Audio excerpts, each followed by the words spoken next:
नमस्कार, स्वागत है आप सभी का। आपके साथ मैं हूं मोनिका सिंह। लोकसभा चुनाव 2024 का शंखनाद हो चुका है। चुनाव आयोग ने प्रेस कॉन्फ्रेंस कर लोकसभा चुनाव की तारीखों का ऐलान कर दिया है। इसके अलावा आंध्र प्रदेश, ओडिशा, अरुणाचल प्रदेश और सिक्किम के विधानसभा चुनाव की तारीखों का भी ऐलान कर दिया गया है। जानकारी के लिए बता दें कि लोकसभा की 543 सीटों पर 7 चरणों में वोटिंग होगी। पहले फेज की वोटिंग 19 अप्रैल तो वहीं आखिरी फेज की वोटिंग 1 जून को होगी और लोकसभा चुनाव के नतीजे आएंगे 4 जून को। 4 जून को ही पता चलेगा कि बीजेपी जीत की हैट्रिक लगाने में कामयाब रहेगी या कांग्रेस एक दशक के बाद सत्ता में वापसी करेगी। आइए इस रिपोर्ट के माध्यम से दिखाते हैं कि चुनाव आयोग ने प्रेस कॉन्फ्रेंस कर क्या-क्या जानकारियां दी हैं।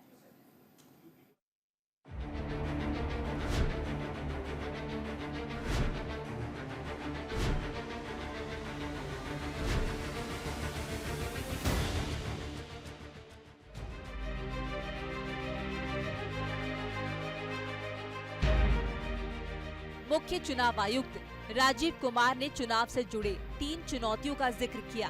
उन्होंने कहा कि मनी, मसल और मिस इन्फॉर्मेशन पर चुनाव आयोग की नजर है। चुनाव की तारीख के ऐलान के बाद पीएम मोदी ने एक्स पर पोस्ट किया। उन्होंने लिखा कि लोकतंत्र के महापर्व की शुरुआत हो चुकी है और एनडीए इस चुनाव के लिए पूरी तरह से तैयार है। आज पीएम मोदी दक्षिण राज्यों के दौरे पर हैं, जहां उन्होंने विपक्ष पर जमकर हमला बोला। उन्होंने कहा कि हम डेवलपमेंट के मुद्दे पर चुनाव लड़ने जा रहे हैं। वहीं विपक्ष के पास भ्रष्टाचार के अलावा जनता को दिखाने के लिए कुछ भी नहीं है। तो वहीं कांग्रेस के अध्यक्ष मल्लिकार्जुन खड़गे ने पोस्ट कर लिखा कि इस बार कांग्रेस की जीत होगी और हाथ इस चुनाव में हालात बदलेगा। चुनाव की तारीखों के ऐलान के बाद राजनीतिक गलियारों में बयानबाजी का दौर शुरू हो गया।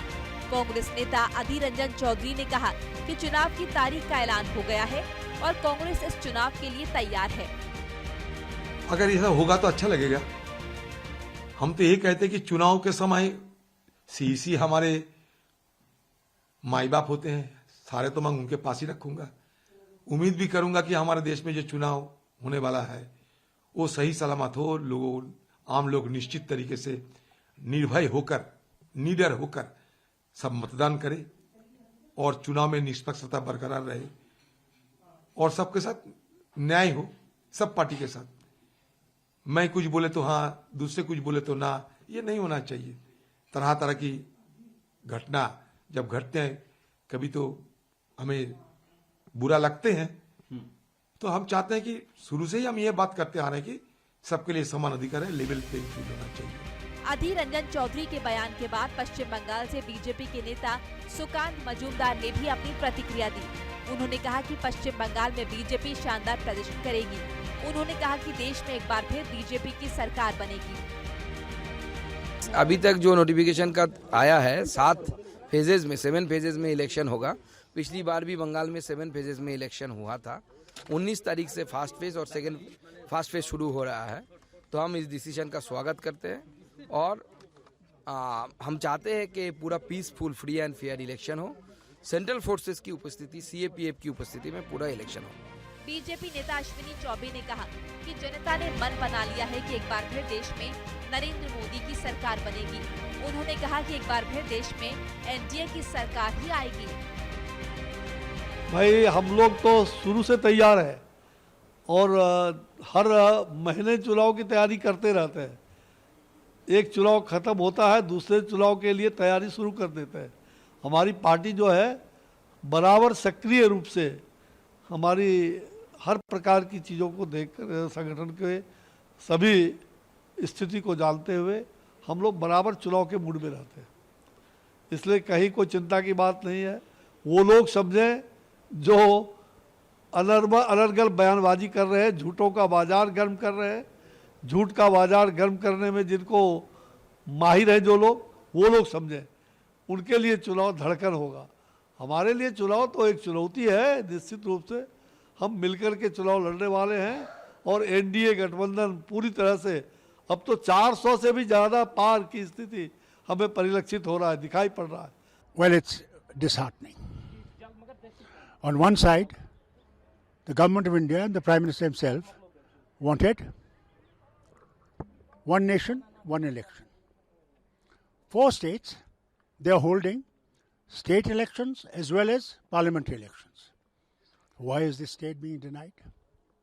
And every party, whether it's BJP, whether it's other parties, everybody wanted elections. What is the reason? If they say the security is the reason, I don't think so. They're shouting from the top of the mountains that security is fine here. Then how is it that security is all right for parliamentary election and not for the state elections?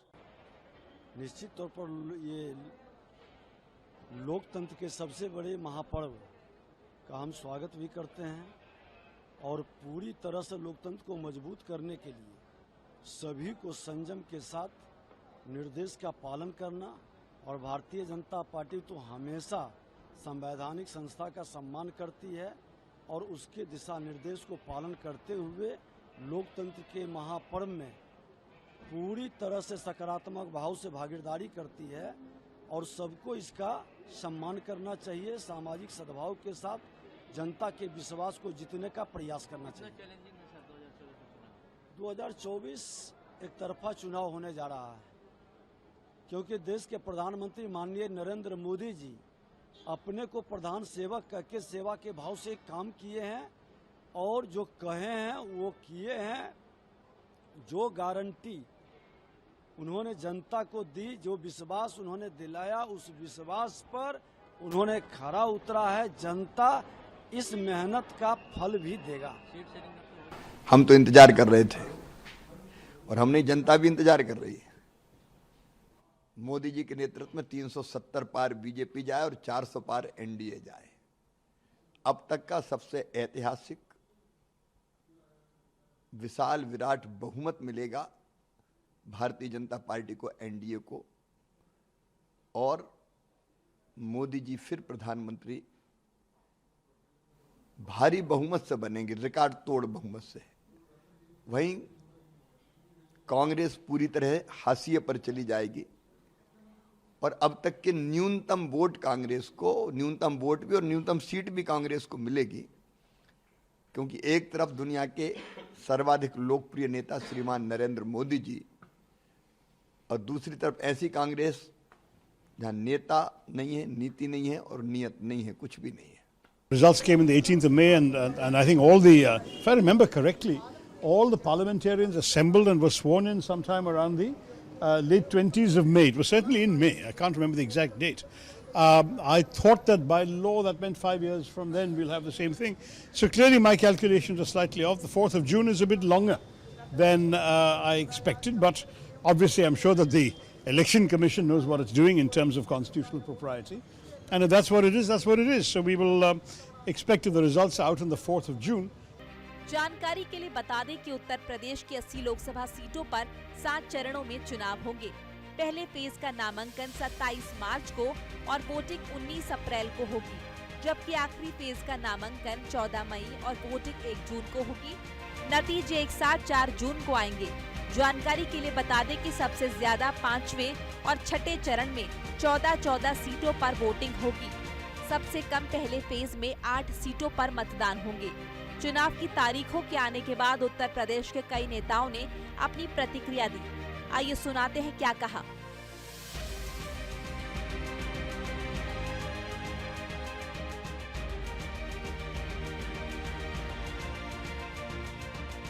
चुनाव की तारीख आ जाए और सारी मजबूत स्थितियों के साथ हम लोग मैदान में कूदेंगे और निश्चित हमारी तैयारी है।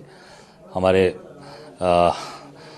पूरी तरीके से हमारे अब जितने भी कोऑर्डिनेटर से काम कर रहे हैं 80 हमारे जिले के प्लस बीएलओ से लेकर सब चीज़ की तैयारी हमारी है। अभी मीटिंग हमारी ट्रेनिंग कैंप्स भी हमारे शुरू हो रहे हैं। ट्रेनिंग अभी यहाँ पे 22 तारीख को लखनऊ में हमारी ट्रेनिंग है, तो हम निश्चित उस पर काम कर रहे हैं और मजबूती से लड़ाई होगी। समाजवादी पार्टी मैनपुरी में बहुत स्ट्रांग रही है और हमेशा रहेगी। उनकी समाजवादी का जो बेसिक जो हमेशा से समर्पित रही है मैनपुरी सीट के प्रति और हमेशा से विकास के काम को ही हमेशा आगे लेके गई है और जो सही है समाजवादी पार्टी हमेशा उन्हीं के साथ खड़ी दिखाई दी है।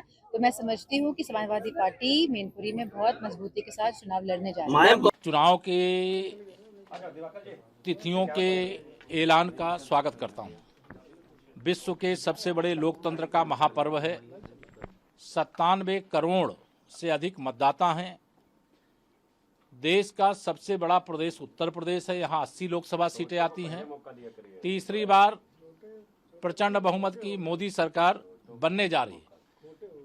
सपा हो, बसपा हो, कांग्रेस हो, भारतीय जनता पार्टी इन सबसे बहुत आगे है और यूपी में ही नहीं देश में आगे है।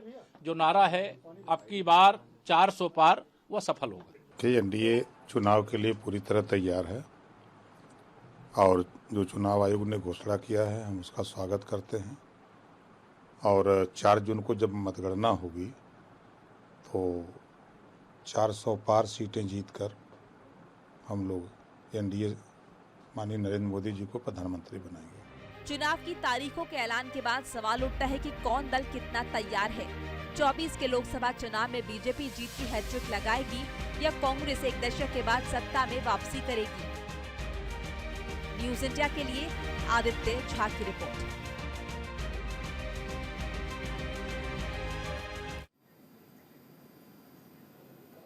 तो आज लोकसभा चुनाव की तारीखों का ऐलान हो गया है। 7 चरणों में चुनाव होंगे। 19 अप्रैल से 7 चरणों के चुनाव जो है वो शुरू हो जाएंगे, जिसे लेकर आज प्रेस कॉन्फ्रेंस की गई चुनाव आयोग की तरफ से और बताया गया कि 7 चरणों में किस किस जगह पर चुनाव होंगे। और देखिए 4 तारीख को 4 जून को नतीजे भी आ जाएंगे। अगर हम बात करें कि वोटर्स की संख्या कितनी है तो दुनिया का सबसे बड़ा चुनाव है ये, जिसमें कुल पुरुष वोटर 50 करोड़ इसमें पुरुष मतदाता हिस्सा लेंगे। सबसे बड़ा लोकतांत्रिक चुनाव भारत में होता है। और अगर महिला वोटर्स की बात करते हैं तो 47 करोड़ महिला मतदाता जो है वो चुनाव में हिस्सा लेंगी। कुल पोलिंग बूथ की अगर बात करें तो 10.5 लाख पोलिंग बूथ इसके लिए बनाए जाएंगे ताकि तमाम मतदाता अपने घरों से बाहर निकले और अपने मताधिकार का इस्तेमाल करें। अगर कुल दिव्यांग वोटर की हम बात करें तो 88 लाख दिव्यांग वोटर हैं जो अपने मत का इस्तेमाल करेंगे, अपने पसंद के उम्मीदवार को जिताएंगे। 100 साल से ज्यादा उम्र के वोटर्स की अगर बात करें तो 2.18 लाख वो मतदाता हैं जिनकी उम्र 100 साल से ज्यादा है, लेकिन अपने मत का इस्तेमाल करेंगे। कुल पोलिंग स्टेशन 10.5 लाख हैं। इन पोलिंग स्टेशन तक पहुंचेंगे तमाम मतदाता और अपने मताधिकार का इस्तेमाल करेंगे। और तमाम योजनाएं जो है इसे लेकर शुरू हुई हैं ताकि लोगों को जागरूक किया जा सके, अपने मताधिकार का इस्तेमाल करें। कुल ईवीएम की संख्या की अगर बात करें तो 55 लाख ईवीएम की संख्या है। First time voter 1.82 crore first time voter हैं जो अपने मत का पहली दफा इस्तेमाल करेंगे और अपने पसंद के उम्मीदवार को जिताएंगे। कुल मतदान अधिकारी 1.50 करोड़, 1.5 करोड़ अधिकारी जो है वो मतदान करवाएंगे। चुनाव कार्यों के लिए कुल पर्यवेक्षक जो है वो 2100 रखे गए हैं। तो तमाम तरह की तैयारियां जो है वो चुनाव को लेकर की जा रही हैं। आज प्रेस कॉन्फ्रेंस हुई और ऐलान कर दिया गया तारीख का। देखिए किस उम्र के कितने वोटर है, ग्राफिक्स के जरिए आपको बता रहे हैं। 18 से 19 साल के वोटर्स की अगर बात करें तो 1.84 करोड़ वोटर हैं जो पहली बार मताधिकार का इस्तेमाल करेंगे। 20 से 29 साल के वोटर 19.74 करोड़ हैं। 80 साल से ज्यादा 1.85 करोड़ मतदाता हैं जो अपने मताधिकार का इस्तेमाल करेंगे। और 100 साल से ज्यादा लोगों की बात करें तो 2,38,000 वो मतदाता हैं जिनकी उम्र 100 साल से ऊपर है, लेकिन ये भी अपने घरों से निकलेंगे और मत का इस्तेमाल करेंगे। और जब आपके शहर में वोटिंग का दिन आए तो आपको भी अपने घरों से बाहर निकलना है, अपने मत का इस्तेमाल करना। देखिए लोकसभा चुनावों के अलावा इस बार विधानसभा चुनाव भी करवाए जाएंगे। आंध्र प्रदेश, ओडिशा, अरुणाचल प्रदेश और सिक्किम में विधानसभा चुनाव होंगे। लोकसभा चुनावों के साथ इनकी तारीखों का भी आज ऐलान कर दिया गया है चुनाव आयोग द्वारा। इसे लेकर प्रेस कॉन्फ्रेंस की गई। देखिए पहले चरण की हम बात करें तो 19 अप्रैल से वोटिंग शुरू हो जाएगी। दूसरे चरण के मतदान होंगे 26 अप्रैल को। तीसरा चरण 7 मई को, चौथा चरण 13 मई को, पांचवा चरण 20 मई, छठा चरण 25 मई और 7वां चरण का मतदान 1 जून को होगा। नतीजे आ जाएंगे 4 जून को, यानी 4 जून को यह पता चल जाएगा कि आखिर सरकार किसकी बनेगी। तो देश भर में 7 चरण में चुनाव होंगे। 19 अप्रैल से 7 चरणों में लोकसभा के चुनाव होंगे। इस पर हमारे सहयोगी, हमारे संवाददाता आनंद कुमार सिंह ने बीजेपी के वरिष्ठ नेता और राष्ट्रीय महासचिव दुष्यंत गौतम से खास बातचीत की है। आप भी सुनिए। वो क्षण आ गया जिसको देशवासी लगातार इंतजार कर रहे थे। इलेक्शन कमीशन ने डेट्स अनाउंस कर दी हैं। इस पर बीजेपी कैसे देखती है, आइए बात करते हैं बीजेपी के वरिष्ठ नेता और राष्ट्रीय महासचिव दुष्यंत गौतम जी से। सर, डेट्स अनाउंस हो गई हैं, कितने कॉन्फिडेंट हैं आप चुनाव को लेकर? देखिए कि ये एक राष्ट्रीय पर्व है। आज इलेक्शन कमीशन का मैं बहुत बहुत धन्यवाद करता हूं जो उन्होंने तारीखें निश्चित की हैं और जिस प्रकार से पारदर्शिता से पहले भी रिकॉर्ड रहा है कि चुनाव कराना है, कराते रहे हैं और आज भी मुझे लगता है कि ये अच्छा पर्व है और एक नई सरकार देश को मिलने वाली है। और मोदी जी बड़े उत्साह के साथ में इलेक्शन कमीशन का भी धन्यवाद करते हैं और साथ साथ इसका भी धन्यवाद करते हैं कि जनता ने जो उत्साह से जो 400 पार का नारा मोदी जी ने लिया है, जनता ने उसको आंदोलन बना ली है और जनता उनके साथ में चलने वाली है। सर, इस पर्व में आप अपने विपक्षी दल इंडिया गठबंधन को कितना मजबूत देखते हैं? इंडिया गठबंधन है कहाँ, मुझे समझ नहीं आ रहा। बताइए ना आप ममता बनर्जी ने सारी सीटें डिक्लेयर कर दी हैं और पंजाब वाले सारी करने वाले हैं। उत्तर प्रदेश में कौन सीट दे रहा है इनको इंडिया? ये सारे एक घोटालेबाजों का एक गठबंधन था जो अब टूटता हुआ अभी और सीटें बांटेंगे तो आप इसकी फूट भी दिखाई दे जाएगी। और जिस प्रकार से बिहार के अंदर हो रहा है तो मतलब इंडी गठबंधन कहीं भी नहीं दिखाई देता। इंडी गठबंधन को आप यही कह सकते हैं कि भ्रष्टाचारी का एक ग्रुप था, परिवारवादों का एक ग्रुप था जिसको मोदी जी ने संकल्प ले रखा है कि इनको मिटाना है और ये मिटने के कगार पर आने वाले हैं। सर, वो मुद्दे कौन कौन से होंगे जो आपको लगता है 2024 की लोकसभा चुनाव में असर डालेंगे? देखिए, क्या मुझे लगता है कि आज देश की जनता के सामने मुद्दा कोई नहीं है। 10 साल के शासन के अंदर मोदी जी ने इतना विश्वास लोगों के मन में कर दिया है कि वो गारंटी, वो कहते हैं मोदी जी ने कहा है तो गारंटी है। इसलिए मोदी जी को लाना है जो पूर्व के अंदर काम किए हैं, देश का गौरव बढ़ाने का काम किया है, विदेशों में शाख बनाने का काम किया है, दिल्ली की और देश की जनता को अपने कोरोना से बचाने का काम किया। 80 करोड़ लोगों को हमने फ्री भोजन देने का काम किया है। उसके साथ साथ 4 करोड़ को मकान दिए हैं, शौचालय दिए हैं और साथ साथ गैस के कनेक्शन भी दिए। ऐसी सब चीज़ें जो जनता को लगा है, जो 25 करोड़ लोगों को गरीबी की रेखा से निकाला गया है और आज वो अपना जीवन अपने इज्जत और सम्मान से जीने का आज पूरी के देश की गरीब जनता महसूस कर रही है। मुझे लगता है मुद्दा कोई नहीं है, मुद्दा जनता के सामने यही है कि मोदी जी को पुनः लेकर आना है। कैमरामैन भूषण कुमार के साथ आनंद कुमार सिंह, न्यूज़ इंडिया, दिल्ली।